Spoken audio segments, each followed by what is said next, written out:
नमस्कार, मैं अमरमणि मिश्रा। आप लोग देख रहे हैं रिपब्लिक न्यूज टीवी। अभी हम बांसा पार्क गौशाला पे खड़े हैं। क्योंकि इसी रास्ते पे ये भी पड़ता था तो हम सोचे यहाँ भी आप लोगों को दिखाई दें कि क्या चीज़ है यहाँ पे। और चूंकि गौशाला में अभी थोड़ा कम यहाँ पे पशु हैं, कुछ गायें कम हैं यहाँ पे, लेकिन फिर भी जो भी यहाँ की व्यवस्था है वो आप लोगों को दिखाना चाहेंगे। क्योंकि मेरे साथ में ही यहाँ के सेक्रेटरी साहब भी थे, तो यहाँ पे वो मौके पे मौजूद हैं। यहाँ के प्रधान प्रतिनिधि हैं वो भी मौके पे ही मौजूद हैं, और यहाँ पे जो गौ सेवक हैं वो भी यहीं पे मौजूद हैं। क्योंकि पहले गौ सेवक से ही पूछते हैं कि क्या है पूरा चीज यहाँ पे। क्या नाम है आपका? शिव सहाय। शिव सहाय जी, कितने देर यहाँ पे रहते हैं आप? हम यहाँ 12 घंटा रहते हैं। कितने बजे से कितने बजे तक? 7 बजे से लेकर 7 बजे तक। सुबह 7 बजे आते हैं। हाँ। और शाम को 7 बजे तक रहते हैं। हाँ। तो रात में? रात में हमारा ड्यूटी नहीं है सर, हम क्या करें। अच्छा। हाँ। रात में यहाँ पे कोई नहीं रहता? नहीं। अगर रात में कोई जानवर को क्षति पहुँचे या लोग यहाँ आके क्षति पहुँचाएं, कैसे होगा? बताए नहीं कि भाई हम 12 घंटे ही रहेंगे। हम 12 घंटे तो हैं। सबको पता है? सबको पता है। सेक्रेटरी को पता है? सबको पता है। प्रधान जी सबको पता है। चलिए, तो प्रधान जी आप बता दीजिए, क्या नाम है? जितेंद्र कुमार शुक्ला। जितेंद्र जी, ये 12 घंटे की ड्यूटी, अगर रात में यहाँ पे कुछ हो जाए तो? अब जब सरकार की यही नीति है कि एक ही गौसेवक रह सकता है, तो 6,000 रुपए की सैलरी में इस गौसेवक को 24 घंटे कैसे रोका जा सकता है? नहीं, रोका जा सकता है कि बात अलग साइड है जी। हम कह रहे हैं कि यहाँ पे गौशाला में अगर सरकार की बात आप कर रहे हैं और सरकार की नीति की बात कर रहे हैं, तो सरकार की नीति तो यही है ना कि यहाँ परमानेंट आदमी चाहिए 24 घंटे, ऐसा है ना? सरकार के ये भी जो उनके आदेश हैं कि इनको एक गौसेवक 20 जानवर हैं तो एक ही रहेगा। ठीक है। उससे ज्यादा हैं तो 2 होगा। गौशाला की जो कैपेसिटी है वो 20-22 की है। एक गौसेवक ही वो देंगे तो 12 घंटे की अपनी ड्यूटी करता है। अगर इसकी कैपेसिटी बड़ी होती, इसमें ज्यादा होती, तो वो 2 गौसेवक देने के लिए वो होते। मतलब आप ये कह रहे हैं कि एक ही गौसेवक है और एक ही शिफ्ट में काम करेगा? नहीं, वो 2 शिफ्ट में भी काम कर सकता है, लेकिन जो 12 घंटे की वो कर रहा है तो 24 घंटे वो कैसे कर सकता है? तो मतलब अभी हम कह रहे हैं कि जो शासन की मंशा है उसके अनुरूप यहाँ पे काम चल रहा है। शासन की मंशा क्या? शासन अगर चाह रहा कि 24 घंटे नहीं चाहता, अभी नहीं चाहता, शासन अभी नहीं चाह रहा है कि 24 घंटे यहाँ पे रहना चाहिए, चाह रहा है। लेकिन इस गौसेवक से पूछे को 6,000 रुपए नहीं, उससे देखिए हम कह रहे हैं प्रधान प्रतिनिधि जी, प्रधान जी, हम कह रहे हैं कि मैं ये नहीं, वो गौसेवक हैं, हम कह रहे हैं वो 2 घंटा काम करके अगर पैसा लेंगे तो भी उनको और अच्छा है। भाई आपको भी अगर 1 घंटे काम के 6,000 रुपए मिलेंगे तो वो अच्छा है कि 24 घंटे का 6,000 मिलेगा तो वो अच्छा है? नहीं ना। लेकिन चूंकि जो सरकार का इंस्ट्रक्शन है कि भाई साहब यहाँ 24 घंटे परमानेंट आदमी चाहिए, वो जो भी प्रॉब्लम हो, वो बीडीओ साहब की प्रॉब्लम हो, वो मंत्री साहब की प्रॉब्लम हो, ये वो डीएम साहब की प्रॉब्लम हो, वो सीडीओ साहब की, वो सारी चीजें अलग हैं। मैं ये भी नहीं कह रहा कि वो प्रधान को रखना है या प्रधान क्यों नहीं रख रहे हैं। मैं ये कह रहा हूँ सिर्फ कि जैसे आप प्रधान प्रतिनिधि हैं, आपको कुछ गाइडलाइन मिली होगी गौशाला के लिए, मिली होगी ना? तो इसमें ये गाइडलाइन नहीं है क्या कि 24 घंटे यहाँ पे रहना है आदमी को? नहीं, 24 घंटे की गाइडलाइन अगर है या नहीं है, ये इसकी नॉलेज अभी हमें नहीं हुई। अच्छा, आपको ये पता नहीं है रहना कि नहीं रहना? अच्छा, उन्होंने कहा एक गौसेवक रहेगा, वो 12 घंटे की अपनी ड्यूटी करता है, जरूरत पड़ती है 14 घंटे भी रहता है।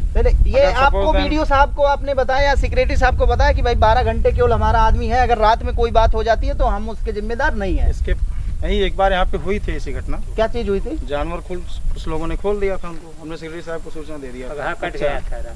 कौन से सेक्रेटरी थे? अरुणेश पाल जी थे। अरुणेश जी थे। तो अरुणेश जी थे, उनको सूचना आपने क्या दिया था? यहाँ पर रात में भी एक गौसेवक की जरूरत पड़ेगी। और कितनी गाय खोल दिए थे? 5-6 गाय खोल दिए थे। अच्छा, 6 गाय खोल दिया। कोई गांव के ही लोग? हाँ, गांव के रहे, कहाँ के थे, उन्होंने खोल दिया था। तो आपने कहीं कंप्लेन और आपने खुद हमने पंचायत साहब को बताया था, उनको सेक्रेटरी साहब को, उन्होंने फिर अगले दिन टीम लगा के जो भी जानवर घूम रहे थे उनको पकड़ा के उन्होंने बनवा दिया। टीम लगा के गायों को पकड़ाया गया, लेकिन इसकी शिकायत नहीं की गई? शिकायत की गई थी वहाँ पे। कहाँ पे? सेक्रेटरी साहब को बताया गया था इस चीज। मतलब आप सेक्रेटरी साहब को शिकायत की, सेक्रेटरी साहब अदरवाइज जाके कहीं नहीं बताए कि ऐसा कुछ यहाँ पे हो रहा है? जानेंगे इसके लिए। चलिए खैर, अभी तो सेक्रेटरी साहब भी दूसरे आ गए हैं। अभी यहाँ पे दिखाओ कैमरामैन साहब, एक बार उधर दिखाओ। ये तार जो है वो टूटा हुआ है, वो जैसा कि आप ये बाउंड्री के लिए इसको बनाए हैं जाली को, वो वहाँ टूटा कितने दिनों से है? ये करीब अभी 1-1.5 महीने से। 1-1.5 महीने से। तो ये किसी को जानकारी आपने दिया? जानकारी आते थे, सेक्रेटरी साहब भी देख के जाते थे, वो कहते थे कि ये अस्थाई है नहीं, बाउंड्री की बात हो रही थी जो कि अस्थाई है। अस्थाई तो अस्थाई की तरीके से, जैसे यहाँ पे अभी आपने लगा दिया है जाली, तो यहाँ से हो सकता है जानवर बाहर नहीं जाए, लेकिन वहाँ से जो टूटा हुआ है वो आपके जानवर बाहर भी चले जाएंगे। एक बाहर भी खड़ा है, उसको दिखाओ साहब, कैमरामैन साहब थोड़ा सा जूम करके उसको दिखाओ कि आ जाए।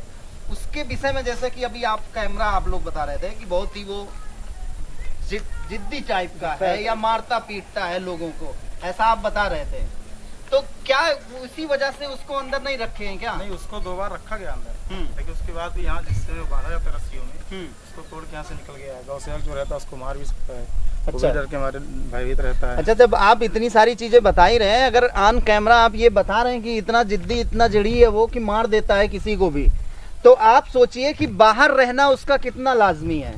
नहीं, लाजमी तो नहीं उसका बाहर रहना भाई, उससे बेटर तो ये है कि गौशाला में रहे और उसको सुरक्षा में रखा जाए। अगर आपको लग रहा है कि रस्सी काट के भाग जाता है या तोड़ देता है, इतना पावर है उसके अंदर, तो जंजीर में लाके बांधिए। अभी फिलहाल यहाँ छोटे बच्चे हैं, बड़े बच्चे हैं, ये ऐसी चीजें घटना हो सकती है ना, किसी महिला को मार सकते हैं। बिल्कुल है ऐसा चीज ना। आपका गांव ओडीएफ हो गया है क्या? ओडीएफ मतलब जो टॉयलेट के लिए, हाँ, खुले में शौच ना जाए लोग, ऐसा आपका गांव हो गया है? ओडीएफ हो गया ओडीएफ हो गया है। तो ऐसा तो नहीं है अभी आपके यहाँ पे कि ऐसी मतलब इस चीज की कोई है कि फला लोग बाहर अभी भी शौच कर रहे हैं? नहीं, ऐसा कुछ नहीं है। ऐसा नहीं है आपके यहाँ? किसी को देखा नहीं जा सकता है। चलिए हम ये अगर पूछ लें, जैसे सेक्रेटरी साहब आप भी खड़े हैं, क्या नाम है आपका? शिवशंकर यादव। शिवशंकर जी, हम कह रहे हैं कि अगर बाई दिव्य ये मान के चलें, जैसा कि इससे पहले भी गौशाला में देख ही लिया आप, यहाँ भी जो भी व्यवस्था है, यहाँ कुछ चीजें ऐसी दिखी हमको जो कि सुधारने की जरूरत है फिलहाल, तो जो आपको दिख रहा है ये कब तक आपको लग रहा है कि आप इसको सही करवा देंगे? अब देखिए, जैसे ये तार वहाँ टूटा हुआ है, वो जो मेन जानवर है वो वास्तव में उसको 2-3 बार अंदर कराया गया है। अच्छा। लेकिन ये है कि वो बाहर चला जाता है, यहाँ पर और जानवर को नुकसान पहुँचा देता है। बाहर जाने का क्या रीजन है? मतलब यही रहता है, वो फिर आ जाता है, फिर उसको अंदर कर लिया जाता है। शाम को वो आज अभी मतलब वहाँ घूम रहा है, अभी शाम तक फिर आ जाएगा वो। फिर इधर हम कह रहे हैं कि अगर इस टाइम में बाहर है और इसी टाइम में किसी को वो दुर्घटना कर दे तो वो कितना सही होगा? उसके लिए उसको जंजीर वगैरह से बांध के उसको पकड़वाना पड़ेगा। उसके बाद यहाँ पर उसके लिए अलग से कुछ व्यवस्था करना पड़ेगा। तो ये कब तक आप लोग करवा देंगे? बस ये कल करवा देंगे, कल हो जाएगा। यहाँ एक चीज हमने देखा अभी अंदर में जाके, भूसे वगैरह का भी व्यवस्था नहीं है। और कुछ चारा में आप प्रधान जी क्या यहाँ पे मंगवाए हैं, थोड़ा सा आप बता दीजिए। है भूसा जो है वो पड़ा हुआ है, और बाकी जो भूसा खराब हो गया है उसको साइड में रख दिया गया है। बाकी और तो भूसा है, सही है, उसको खिलाया जाता है रोज। यहाँ पे चारा वगैरह क्या चीज है प्रधान जी, आप भी बता दीजिए। यहाँ पे चारे में भूसा रहता है, पशुहार मंगाते हैं। पशुहार कहाँ है आपका? अंदर है, अंदर है। आइए दिखा, आ जाइए भाई, आ जाइए, निकालो पशुहार। भूसा खत्म, खराब है ये वजह से जो ये टीना सुराख है, परसों टाइल लगाया, बारिश हो गई, बारिश हो गई ना गांव में, जैसे 4 किलो नीचे से फिर सर्फ ले लेता है। नहीं, नीचे से नहीं, ऊपर से उठाएगा लोग। हम ऊपर से उठाते नहीं, सर दवा जो होता है अरे वो तो नहीं इतना गेहूं बेटा को सूखिन तो दोपहर में देखा जा कुल जल गया है, ले गया है, जल्दी का गया हो गया है, बुझा जी चला गया। ये साइड में इतना जो खराब हो जाता है, इससे धुआं करवाते हैं शाम को, इससे अच्छे लगते हैं, तो कर लेते हैं अपना। ज्यादा मंगवा देते हैं तो खराब होने लगता है, इससे 1-2 बोरी मंगाते हैं। अभी कितना जानवर है आपके पास में? 12 जानवर। 12 निकालो इसको। आइए, चलिए वहीं आ जाते हैं। इसको मंगा के रखा जाता है, फिर ऐसे यहाँ खराब हो जाता है अपना। चलिए, अब आप देख सकते हैं फिलहाल यहाँ का जो, मैं कहूँगा कैमरामैन साहब आ जाइए, अंदर आ जाइए, थोड़ा सा दिक्कत होगी लेकिन आ जाइए। ये मकई का वो दर्रा है जी। अभी आप यहाँ देख सकते हैं, ये गौशाला है, यहाँ पे आप ये चीज देख सकते हैं, ये जो भी दर्रा है जैसा कि ये बता रहे हैं कि मकई का है। फिलहाल आपको ये चीज सुटेबल आपको दिख जाएगी कि इस गौशाला में ये व्यवस्था आपको दुरुस्त दिख जाएगी कि कम से कम भूसे के साथ खिलाने के लिए जो भी इनके पास है वो इतने गायों के लिए लगभग पर्याप्त है। जैसा कि बता भी रहे हैं कि जैसे ही खत्म हो जाता है आ भी जाता है, तो आप ये कह सकते हैं कि कुछ चीजें यहाँ पे आपको एकदम बहुत ही बेहतर तरीके से दिखाई दे जाएंगी कि सही तरीके से उनकी परवरिश के लिए है, और आप उनको भी देख भी सकते हैं। अगर उनके गायों के शरीर से, जानवरों के शरीर से भी देखेंगे तो आपको ये पता चल जाएगा कि कम से कम यहाँ पे उनको चारा मिल रहा है, खाने के लिए उनको पेट भर ये चीज मिल सकता है। फिलहाल जो भी चीजें हैं यहाँ की वो सुधरनी चाहिए, जो भी दुर्व्यवस्था है जितनी भी, चाहे छोटी हो बड़ी हो, वो सारी चीजें सही होनी चाहिए। जैसा कि यहाँ पे सेक्रेटरी साहब भी बता रहे थे कि 2-1 दिन में हम उसको पकड़वा के अंदर करवाएंगे। मेरी भी यही उम्मीद रहेगी कि कम से कम उसको, जो बाहर छुट्टा जानवर इस तरीके से घूम रहा है, वो कम से कम पकड़वा के, इसकी वजह से पकड़वाएंगे तो लोग गिर जाएंगे ना, इसीलिए नहीं तो अभी पकड़वा देते उसको। नहीं चलिए, अगर आज ना हो पाए तो कम से कम कल परसों में इसको तो जरूर करवा दे, क्योंकि वो दुर्घटना वाली चीज है। नहीं सही बात वो है, और अगर वो चीजें हो जा रही है तो अच्छी बात है। नहीं तो अगर मैं इधर से कभी आया, अगर देखा, वापस दोबारा फिर उसी चीज पे बात होगी। अभी फिलहाल आप लोग देख रहे थे रिपब्लिक न्यूज टीवी, मैं अमरमणि मिश्रा।